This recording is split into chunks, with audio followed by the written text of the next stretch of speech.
दोस्तों, जब भी बात आती है इन्वेस्टिंग करने की तो स्टॉक मार्केट में इन्वेस्ट करना काफी अट्रैक्टिव लगता है, क्योंकि बाकी के इन्वेस्टमेंट रूल्स के मुकाबले स्टॉक मार्केट में सबसे ज्यादा रिटर्न मिलते हैं। लेकिन फिर भी इंडिया में केवल 3 से 4% लोग ही स्टॉक में इन्वेस्ट करते हैं और इसके दो मेन कारण होते हैं। पहला है लैक ऑफ नॉलेज और दूसरा ये है कि कभी स्कूल और कॉलेज में इसके बारे में ठीक से पढ़ाया ही नहीं जाता। और इंडिया में ऐसे इंस्टीट्यूट्स या एजुकेशन सेंटर्स बहुत ही कम हैं, या हम ऐसा कहें कि ना के बराबर हैं, जो कि स्टॉक मार्केट के लिए गाइड करते हैं कि इनमें इन्वेस्ट कैसे करना है, कैसे स्टॉक्स को चूज करना है।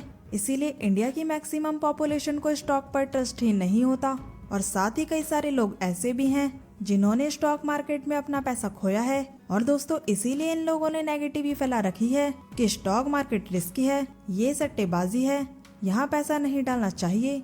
पर दोस्तों, यहाँ पर ध्यान देने वाली बात ये है कि ये सब केवल लैक ऑफ नॉलेज की वजह से ही क्रिएट हो रहा है। हाँ, ये बात भी सच है कि हम स्टॉक मार्केट के रिस्क को इग्नोर भी नहीं कर सकते, लेकिन इसका मतलब ये बिल्कुल भी नहीं है कि हम इन्वेस्टिंग ना करें। इन्वेस्टिंग करना बहुत ही जरूरी है, क्योंकि इससे हमारे लिए वेल्थ क्रिएट होती है, हमारा फ्यूचर सिक्योर हो जाता है और हम फाइनेंशियली फ्री हो पाते हैं।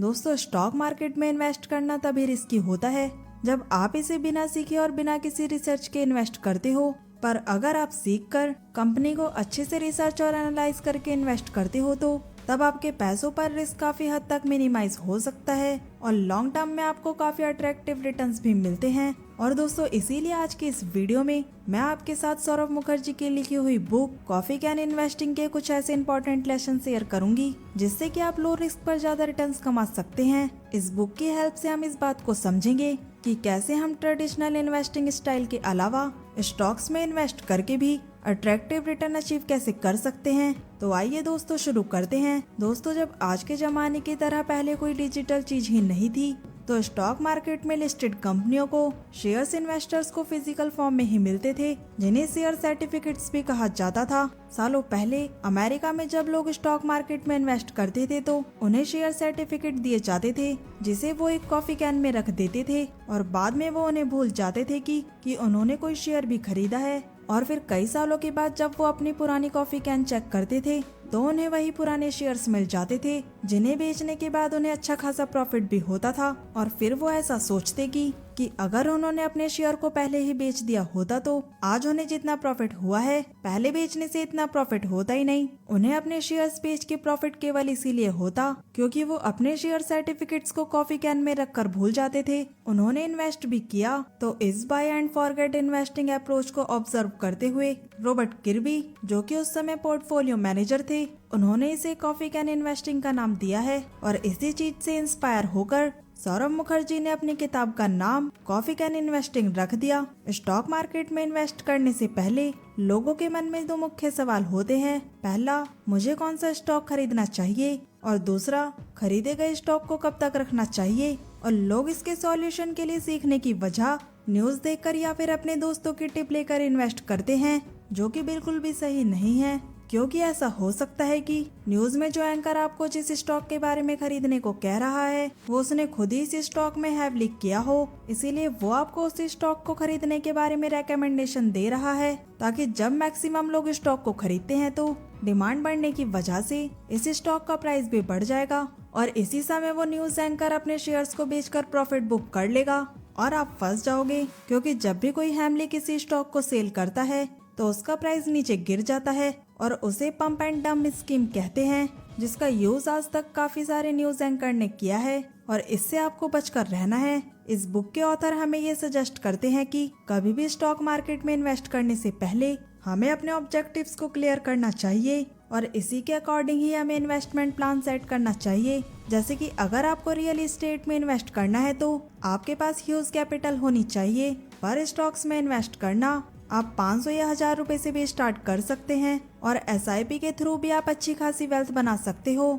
दोस्तों, इस बुक के ऑथर सौरभ मुखर्जी अम्बित कैपिटल के को थे, तो उन्होंने और उनकी टीम ने इस चीज पर रिसर्च की कि अगर इंडिया में कॉफी कैन इन्वेस्टिंग को फॉलो किया जाए तो इससे कितने रिटर्न मिलेंगे और इसका रिजल्ट बहुत ही पॉजिटिव निकला। काफी सारे लोगों ने इस कॉफी कैन इन्वेस्टिंग टेक्निक से बहुत ही अट्रैक्टिव रिटर्न पाए हैं। इंडियन स्टॉक मार्केट में लगभग 5000 से ज्यादा कंपनियां लिस्टेड हैं जिनमें से कुछ ही कंपनियों में कॉफी कैन अप्रोच के थ्रू इन्वेस्टमेंट किया जा सकता है। फिर ऑथर की टीम ने काफी रिसर्च और एनालाइज करके 12 ऐसी कंपनीज खोजी जो कि कॉफी कैन इन्वेस्टिंग के लिए एकदम सुटेबल हो। और दोस्तों इसके लिए हमें उन्होंने 3 इंपॉर्टेंट लेसन्स बताए हैं। पहला ये है, कंपनी का मिनिमम मार्केट कैपिटलाइजेशन 100 करोड़ से ज्यादा होना चाहिए। और दूसरा ये है कि पिछले 10 सालों में कंपनी का ROCE मिनिमम 15% होना चाहिए।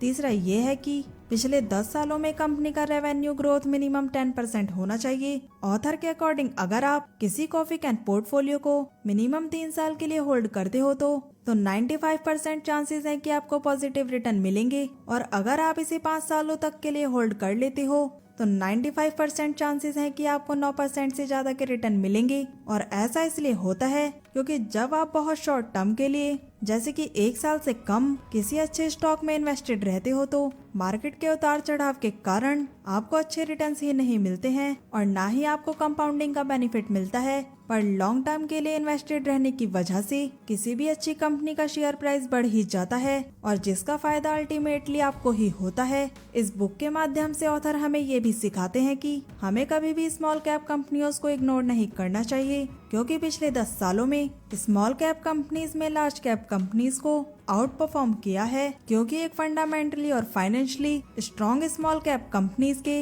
हाई पास ग्रोथ के लिए बहुत ही हाई प्रोटेक्शन होता है। और इस बुक से हमें यह सीखने को मिलता है कि मार्केट को कभी भी टाइम करने की कोशिश ही नहीं करनी चाहिए। कई लोग ऐसे होते हैं जो तभी मार्केट में एंटर करते हैं जब बुल रन चल रहा हो और मैक्सिमम स्टॉक अपने ऑल टाइम हाई पे हो। और ये तो स्टॉक मार्केट का यूनिवर्सल रूल है कि बुल रन के बाद बियर रन भी जरूर आता है। इसलिए मार्केट जब थोड़ी बहुत भी क्रैश होती है तब जिन्होंने कंपनी के ऑल टाइम हाई वाले स्टॉक्स में इन्वेस्ट किया था उनको बड़ा लॉस होने लगता है और वो पैनिक में आकर अपने शेयर्स को बेच देते हैं और उन्हें काफी नुकसान हो जाता है। तो ऐसा करने को ही कहते हैं मार्केट को टाइम करने की कोशिश करना। जैसा कि आपको समझना है, आपने किसी फंडामेंटली स्ट्रॉन्ग कंपनी में इन्वेस्ट किया है जब वो अपने ऑल टाइम हाई रिटर्न पे चल रहा है तो तब मार्केट के क्रैश होने पर आपको भले ही लॉस दिख रहा है पर वास्तव में आपको तभी लॉस हो सकता है जब आप अपने शेयर को सेल करेंगे। इसीलिए आपको उस समय पेशेंस रखने की जरूरत है क्योंकि मार्केट चाहे कितनी बार ही क्रैश क्यों ना हो, अच्छी कंपनी के शेयर हमेशा लॉन्ग टर्म में ऊपर ही जाते हैं। और स्टॉक मार्केट में इन्वेस्टिंग करने का सबसे बेस्ट टाइम मार्केट क्रैश के टाइम में ही होता है क्योंकि इस समय आपको काफी अच्छी कंपनीज के शेयर्स काफी डिस्काउंटेड प्राइस पे खरीदने को मिल जाएंगे। दोस्तों अब अगला one of the most important lesson है जो हमें इस बुक से सीखने को मिलता है कि अवॉइड प्लेइंग मोर एक्सपेंसेस। जब आप अपने डीमेट अकाउंट के थ्रू किसी कंपनी के स्टॉक में इन्वेस्ट करते हो तो आपको ट्रांजैक्शन फी जिसे हम ब्रोकरेज भी कहते हैं, एनुअल फीस और हिडन फीस जैसे चार्जेस भी देने होते हैं जिनसे कि आपके लॉन्ग टर्म प्रॉफिट में एक बड़ा असर पड़ता है। और इसीलिए आपको कोशिश करनी है कि आप ऐसे ब्रोकर को चूज करें जहां आपको कम से कम चार्जेस देने हो। और म्यूचुअल फंड में जो आपको फीस देनी होती है उसे एक्सपेंस रेशियो कहते हैं। म्यूचुअल फंड्स के 2 प्लान होते हैं, डायरेक्ट प्लान और रेगुलर प्लान। रेगुलर प्लान में एक्सपेंस रेशियो ज्यादा होता है और डायरेक्ट प्लान में एक्सपेंस रेशियो बहुत ही कम होता है। तो आइए दोस्तों इसे एक एग्जांपल से प्रैक्टिकली समझने की कोशिश करते हैं। मान लीजिए कि 2 आदमी हैं, रवि और सागर, और दोनों ने ही अलग अलग म्यूचुअल फंड में 1 लाख रुपए इन्वेस्ट किए हैं जहां दोनों को on an average per year same 15% का रिटर्न मिल रहा है। लेकिन रवि के म्यूचुअल फंड का एक्सपेंस रेशियो 2.5% है और सागर के म्यूचुअल फंड का एक्सपेंस रेशियो 0.1% है।